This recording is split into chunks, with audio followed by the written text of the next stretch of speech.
大家好，炎热的夏季，我们要多吃苦瓜，对我们的身体好处非常多。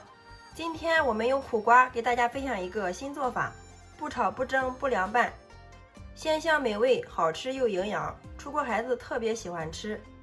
下面我们跟着视频看一下是怎么做的吧。首先准备2个苦瓜，洗干净之后用刀去头去尾，接着再用刀给它一分为2。另外再取一把小勺子，把这个苦瓜芯给它去掉。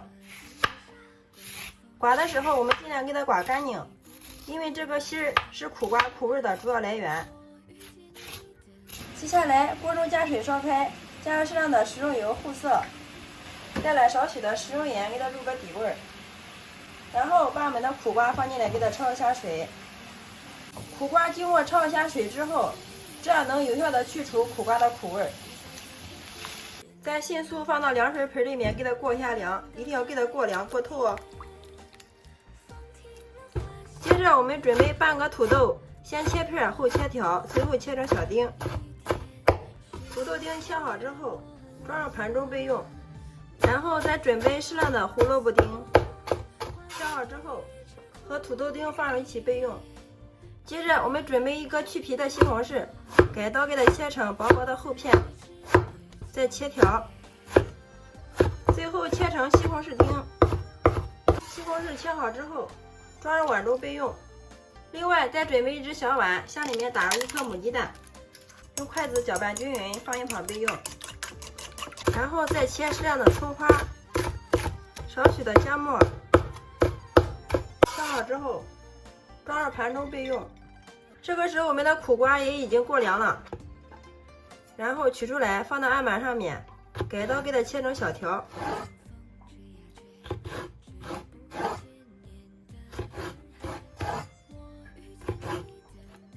全部改成条之后，再改刀给它切成小丁。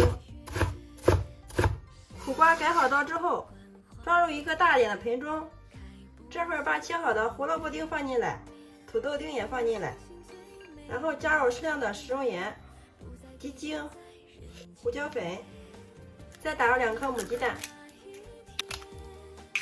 用筷子充分的搅拌均匀。搅匀之后，往里面加入50克的玉米淀粉，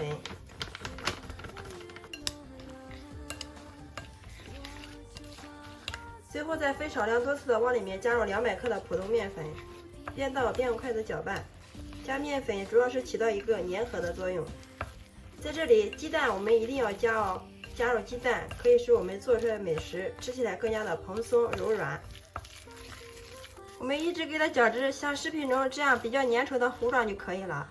接下来经锅上火，加入适量的食用油烧热，油热之后倒入切好的番茄丁，加入1勺食用盐，这样可以让番茄快速炒出汤，然后给它翻炒均匀。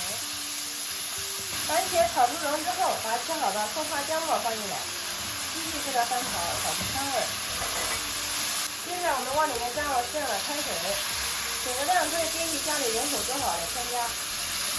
下面我们给它调一下味，加入适量的胡椒粉、适量的鸡精、少许的食用盐，然后给它搅拌均匀。好了，像这样就可以了。盖上盖子，大火烧开。水开之后，我们给它调小火，下入我们的苦瓜丸子，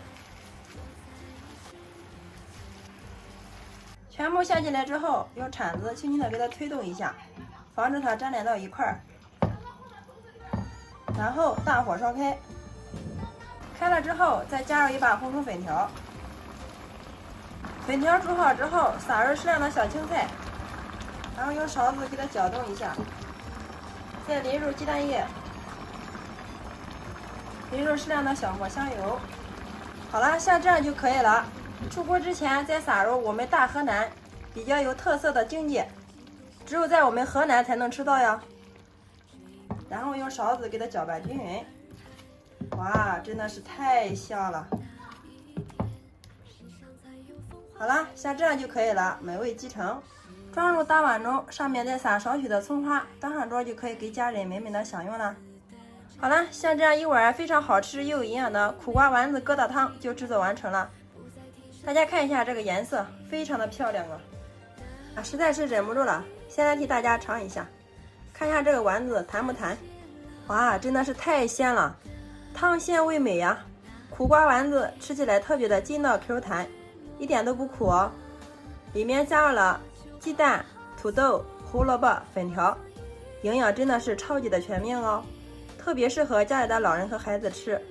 每次用这种方法做出来的苦瓜丸子疙瘩汤，就连挑食的孩子都能吃上2大碗，连汤汁都不剩哦。喜欢吃苦瓜的朋友，以后不要再炒着吃凉拌吃了，可以试试这个新做法，保证让你吃一次就念念不忘。里面的红薯粉条吃起来也是特别的筋道爽滑，尤其是天热的时候，来上一碗这样的苦瓜丸子疙瘩汤，真的是暖心又暖胃呀。好啦，今天的美食就分享到这里啦。如果你喜欢的话，就收藏起来，有时间做给家人尝尝吧。喜欢我的视频，记得关注、点赞、留言、转发哟。非常感谢你的观看与支持，我们下个视频再见。